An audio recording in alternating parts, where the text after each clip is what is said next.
పరిస్థితి అంతవరకు వచ్చే వరకు ఏం చేస్తున్నారు?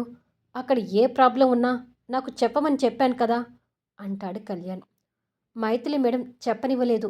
ఏ సమస్య ఉన్నా నేను సాల్వ్ చేసుకుంటానని మొండిగా వ్యవహరించింది. ఇక పరిస్థితి విషమించుతుందని మేడంకి తెలియకుండా నీకు వీడియో కాల్ చేశాను అంటాడు రమేష్. ఈ ఎనిమి ఒక్కోసారి నాకంటే ఎక్కువగా మెంటల్‌గా ప్రవర్తిస్తుంటుంది అని మనసులో అనుకొని, ఒకసారి మేనేజర్ దగ్గర ఉన్న ల్యాప్‌టాప్ తీసుకొని గ్యారేజ్ దగ్గరికి రా. అసలు ప్రాజెక్ట్ పరిస్థితి ఏంటో చూసి దాన్ని కంప్లీట్ చేయగలుగుతామో లేదో చూద్దాం అంటాడు.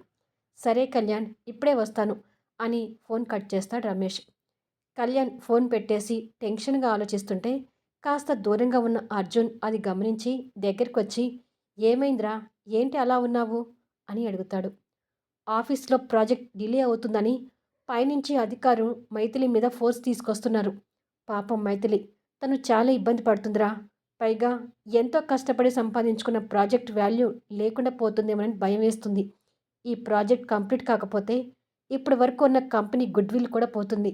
ఎలాగైనా ఈ ప్రాజెక్ట్ నిలబెట్టాలి అంటాడు. కానీ ఎలారా? నువ్వు ఆ కంపెనీ నుంచి బయటకొచ్చావు కదా! అంటాడు అర్జున్. అదే నాకు అర్థం కావట్లేదు. కానీ ప్రాజెక్ట్ ముందుకు వెళ్ళాలంటే నేను మళ్ళీ ఆఫీసులో అడుగు పెట్టి తీరాల్సిందే అంటాడు. ప్రోమో ఎలా ఉంది అనేది కామెంట్స్‌లో తెలియచేయండి. అలాగే లైక్స్ ఇవ్వడం మాత్రం మిస్ కాకండి.